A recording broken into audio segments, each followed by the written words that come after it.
అది ఆదిమానవుల కాలం. అడవి జంతువులాగే మనిషి కూడా జంతువుల అడవిలో జీవించే కాలం. ఇదిగిదిగో వస్తున్నాడు చూడు, వీడే భూమి మీద మొట్టమొదటి ఆది మానవుడు. వీణ్ణి చూస్తే అమాయకుల్లా కనిపిస్తున్నాడు కదూ, అంత అమాయకుడేం కాదు వీడు.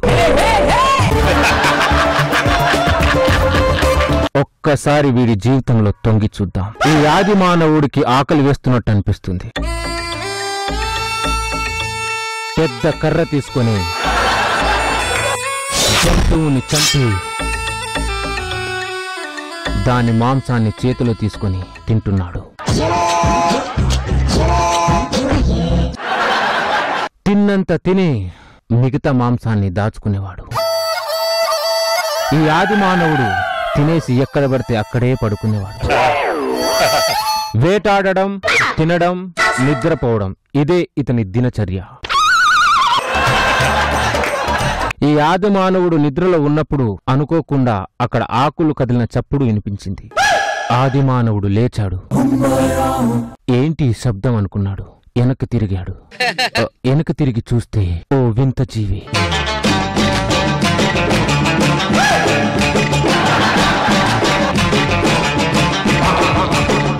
ఆ వింత జీవిని చూసి భయపడి ఆ ఆది మానవుడు రాయి చాటున దాక్కున్నాడు. ఆ వింత జీవినే చూస్తున్నాడు.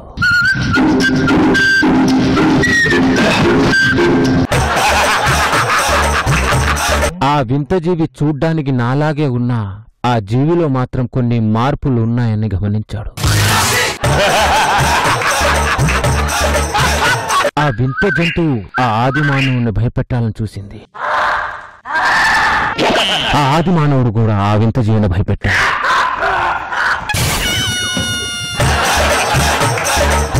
మళ్ళీ ఆకలి వేసినట్టు అనిపించింది. దాచుకున్న మాంసాన్ని తిన్నాడు. ఆ వింత జీవి కూడా ఆకలేసినట్టుంది. ఆ ఆది మానవుడి దగ్గరికి వచ్చి, నాకు కూడా ఆకలిగుంది, నాకు కూడా మాంసం పెట్టవా అంది. ఆ ఆది మానవుడు కోపంగా గాండ్రిచ్చాడు. ఆకాశంలో ఉరుములు మెరుపులు. ఆ వింత జీవికి భయం వేస్తుంది. ఆ ఉరుములు చూసి భయమేసి ఆ వింత జీవి ఆది మానవుని గట్టిగా వాటేసుకుంది.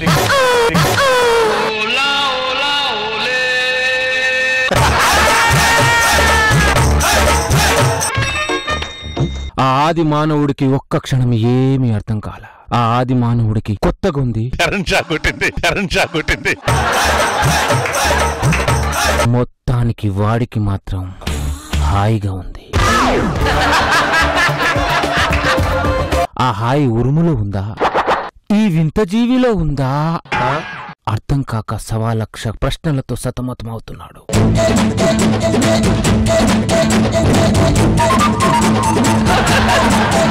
ఉరుములు మళ్ళీ రమ్మని ఆకాశం వైపు చూశాడు. కానీ ఆకాశం ఉరుమల. కోపంతో ఆకాశం వైపు రాళ్ళిచ్చి కొట్టాడు. ఉరుమవే ఉరుమవే అని. చేసేది ఏమీ లేక మళ్ళీ తన గుహ దగ్గర వెళ్లి కూర్చున్నాడు. వీడి కోరికని పెద్ద మనసుతో అర్థం చేసుకున్న ఆకాశం ఈసారి పెద్దగా ఉరిమింది. ఆ వింత జీవి మళ్ళీ భయంతో పరిగెత్తుకుంటూ వచ్చి ఆది మానవుడు గట్టిగా కౌగులింది.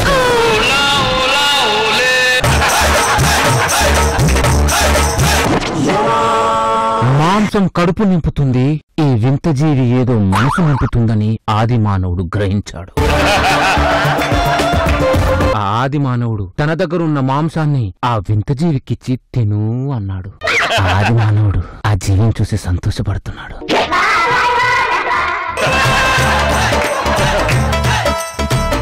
ఏయ్, నువ్వు ఎక్కడికి వెళ్ళకు, ఇక నుంచి నా గుహలోనే ఉండు, నీకు నా గుహ ఇస్తా, అక్కడే ఉండు అన్నాడు. ఆ వింత జీవి సంతోషంగా ఆ మాంసాన్ని తీసుకుని గుహ దగ్గర కూర్చొని తింటుంది. మిత్రులారా, ఒకటి గమనించండి. ఇప్పుడు అడగ్గానే చీరలు, బంగారం ఇస్తున్నాం చూడండి. ఈ ఇవ్వడం అనే బీజం ఈ దరిద్రుడు ఆనాడే నాటాడు. అంతలోనే తన సాటి ఆది మానవుడు అక్కడికొచ్చాడు. ఆ వింత జీవి దగ్గర ఉన్న స్పర్శ ఈ సాటి ఆది మానవుడి దగ్గర ఉందా అని గమనించి ఆ సాటి ఆది మానవుని కౌగిలించుకున్నాడు.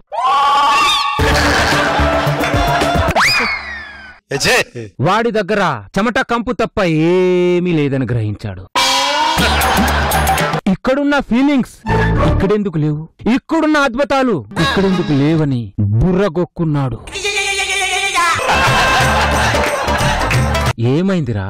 ఏమీ లేదురా. సరే సరే పద వేటకెళ్దామని అన్నాడు. మన విధవ ఆ వింతజీవి గుహ వైపు చూసి వేటకు నేను రాలేనురా అన్నాడు. ఏమైంది అన్నాడు. నాకు మోకాలు నొప్పి, మోచికలు నొప్పి అన్నాడు. మన విధవకి ఎక్కడలేని నొప్పులు అప్పుడే స్టార్ట్ అయ్యాయి. ఒక వింతజీవి కోసం ఆది మానవుడు అబద్ధమాడిన మొట్టమొదటి సందర్భం ఇదే మిత్రులారా. మొదలైందా? నీకు కావాల్సిన ఆహారాన్ని నేను తీసుకొని వస్తా అని చెప్పి ఆ సాటి ఆది మానవుడు వేటకు బయలుదేరాడు. ఆ వింతజీవి గుహలోంచి బయటికొచ్చి ఆది మానవుడితో, నాకు కడుపు నిండా ఆహారం ఇచ్చావు, ఉండడానికి గుహనిచ్చావు, నీకు ఏమివ్వాలి అని అడిగింది. ఈ దరిద్రుడు ఏం అడిగాడో చూడండి.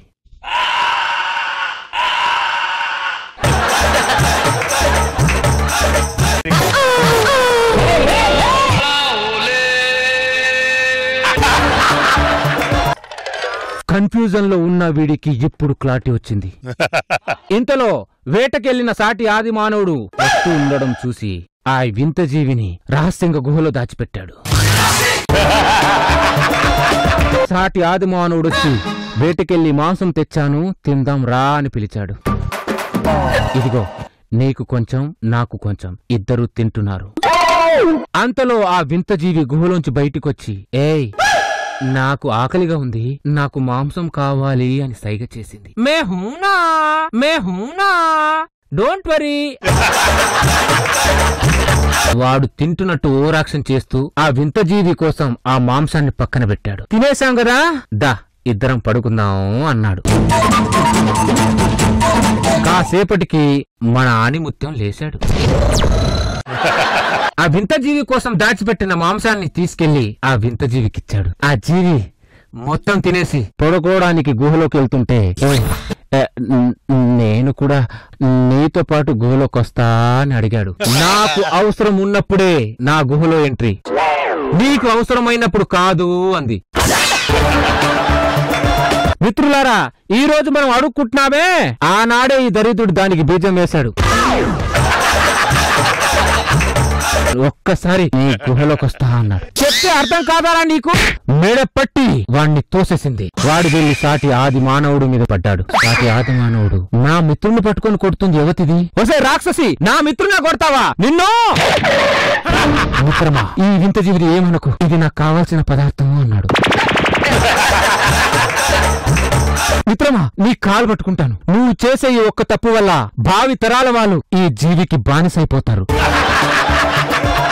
నా మిత్రుడు చెప్పింది నిజమేనేమో అని ఆలోచించసాగాడు. ఇది గమనించిన ఆ వింతజీవి, ఈ బానిస ఎక్కడ చేజారిపోతాడేమోనని వాణ్ణి మళ్ళీ లపక్కన వచ్చి వాటి.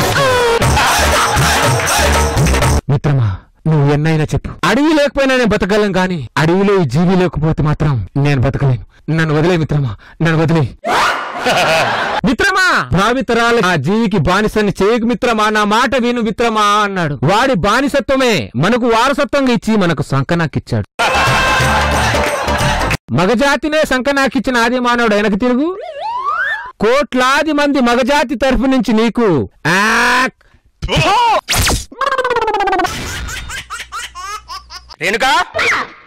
ఏమండి, నేను బయటికి వెళ్ళాలి. చూసాయి అక్కడ పెట్టండి సోఫా దగ్గర. చూసంటే ఎక్కడ ఏం చేయలేదు, మర్చిపోయానండి. మర్చిపోయావా? అవునండి. మనసు మమత సీరియల్ ఎన్నింటికి వస్తుంది? సాయంత్రం 7:30కి వస్తుందండి. సీరియల్ టైమింగ్లు గుర్తుంటాయి, కానీ మొగుడు పనులు మాత్రం గుర్తుండవే. 3 పూట్ల మొగుడు దెబ్బ తింటారు, మొగుడు పనులు మాత్రం మర్చిపోతారు. అది అలా ఉండాలి మొగుడు అంటే. నీ చీర కొంగుతో చూసిన ఎందుకు తుడుస్తున్నానో తెలుసా? గుర్తుంటుందని కాదు, సిగ్గొస్తుందని. బురదలో పంది బతుకుతుంది, నువ్వు బతుకుతున్నావే, రెండింటికి తేడా లేదు. నీకుందిలే. బురదలో పంది బతుకుతుంది, నువ్వు బతుకుతున్నావు, రెండింటికి తేడా లేదు. బురదలో పంది బతుకుతుంది, నువ్వు బతుకుతున్నావు, రెండింటికి తేడా లేదు. బురదలో పంది, బురదలో పంది, బురదలో పంది.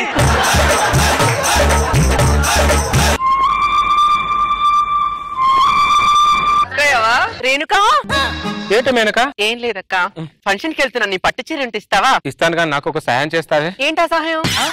ఒక 2 నిమిషాలు మా ఆయన చొక్కా వేసుకుంటావా? సరే ఇవ్వు. రేణుకా, మీ ఆయన చొక్కా వేసుకున్నాను చూడు. అయిపోయింది. బురదలో పందికి నాకు తేడా లేదా? రాత్రైతే ఈ పంది పక్కన కదా నువ్వు పడుకున్నది.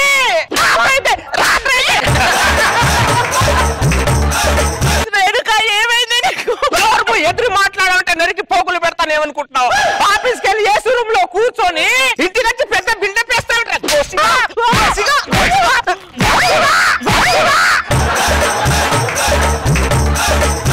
ఏరా, సినిమాలు తీసుకెళ్ళంటే బడ్జెట్ లేదంటావు, సీరియల్ చూస్తానంటే వద్దంటావు. సినిమాలు చూడక సీరియల్ చూడక చూడాలరా? నోరు పోయి పూతి పూతి పూతి పగిలిపోతుంది ఏమనుకుంటావు? నీకు నీ ఆఫీస్ నుంచి ఇంటికి రాగానే నీ కాళ్ళకి నీళ్ళిచ్చి, నీకు తుడుచుకోవడానికి తుండిచ్చి, నా పక్కన పడుకోవడానికి చోటిచ్చి, తెల్లారగానే కాఫీ ఇచ్చి, ఇన్ని ఇచ్చి ఇచ్చి నా జీవితమే పుచ్చిపోయింది కదరా, పుచ్చిపోయింది కదరా. సలసల కాదు ఎర్రటి కావచ్చు నేను చెప్తా. షట్టిపై షట్టిపై నిన్ను నేను మేనకనే నీ మొగుడు చొక్కా ఎదుకోలేను. పాపం బాగా ఫీల్ అయినట్టుంది. ఫీల్ అయితే ఫీల్ అయింది కానీ నాకు మాత్రం బరువు దిగింది.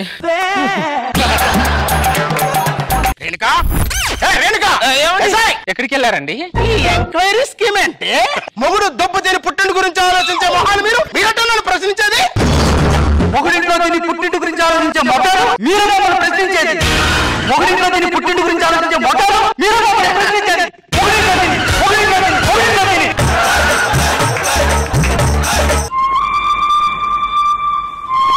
వాడిని వదలను, వాడిని చంపేకపోతే ఈరోజు చూడు. రష్మి, ఒకసారి మా ఆయన చొక్కా వేసుకో ప్లీజ్. రష్మి, నా డ్రెస్ బాగుంది ఈ రోజు. ఒక్కసారి వేసుకో రష్మి. లేదు. సాటి ఆడదాని బాధను అర్థం చేసుకోండి. నువ్వే ఆడదానివే, నువ్వే ఆడదానివి. రేపు నీ కాబోయే మొగుడు నాలాంటి మొగుడు లాగా దొరికిపోడు. నీ మొగుడు చొక్కా నువ్వు వేరే దాటి ఆడదాని వేయకపోవు. ఇదే నా శాపం, ఇదే నా శాపం.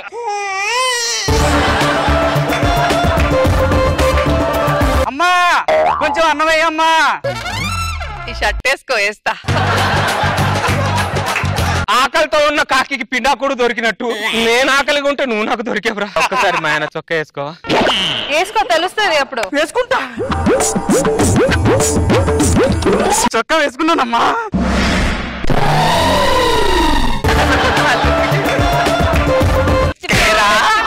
నా మెల్ల 3 ముళ్ళు వేసావు. అహంకారమారా నీకు? ఈ రోజు నీకున్న ఆశ నేను తెచ్చిన కట్నం రా. నాకెక్కడుందమ్మా?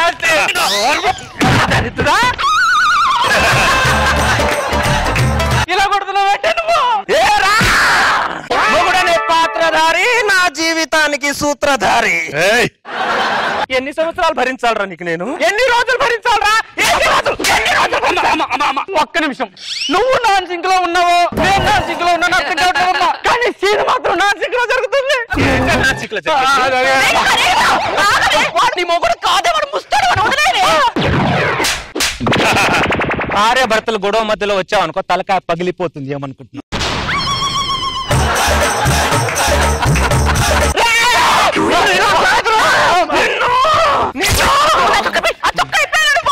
ఊరుకోమ్మా, చొక్కా ఇప్పమంటావు ఇంత బాగుంటే? చొక్కా వేసుకుంటే చచ్చిపోతారు. ముందు చొక్కా ఏంటి రేణుకా ఇది? నీ మొగుడు మీద ఫ్రస్ట్రేషన్, నీ మొగుడు చొక్కా మా అందరికి చావగొడుతున్నావేంటి నువ్వు? ఏం చేయమంటావు మేనక? శ్రీశైలం డ్యామ్ ఫుల్ గా నిండిన తర్వాత గేట్లు ఎత్తకపోతే ఏమవుద్ది? డ్యామ్ పగిలిపోతుంది. నా పరిస్థితి కూడా అంతే. అదేదో ఫ్రస్ట్రేషన్ నీ మొగుడు మీద డైరెక్ట్ గా చూపించి నీ మొగుడిని కొట్టచ్చుగా. అమ్మ నమ్మ కూడా నేను ఆలేదా కొట్టగలను? ప్రత్యక్ష దైవం.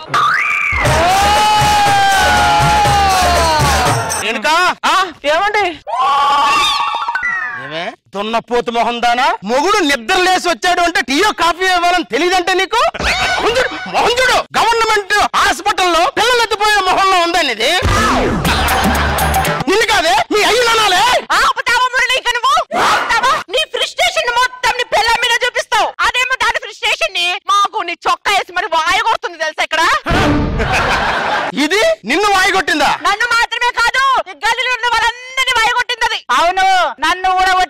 చొక్కా వేసి అదేందో సుక్క వేసి కొడతారు అందరూ, నీ బెల్లమేమో చొక్కా వేసి కొడుతుంది.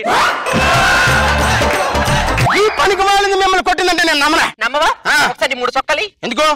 కనుక పెద్ద మనిషి 3 చొక్కాలి. సరే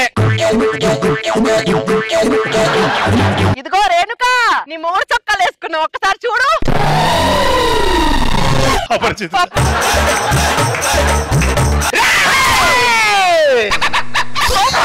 గవర్నమెంట్ హాస్పిటల్లో పిల్లలు ఎత్తుకెళ్లే ముఖమారా నాది? పిల్లలు ఎత్తుకెళ్లే ముఖమారా?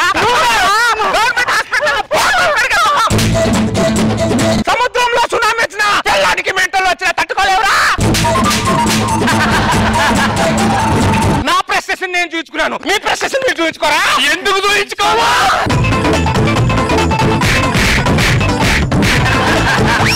ఇంకొకసారి నువ్వు దాన్ని కొట్టావనుకో, మేమందరం కలిసి నేను కుక్కను కొట్టి కొడతాం, జాగ్రత్త. పాపిష్టి ముఖాలు మా ఆయన ఎలా కొట్టారు చూడు, వాళ్ళ చేతులు పడిపోను.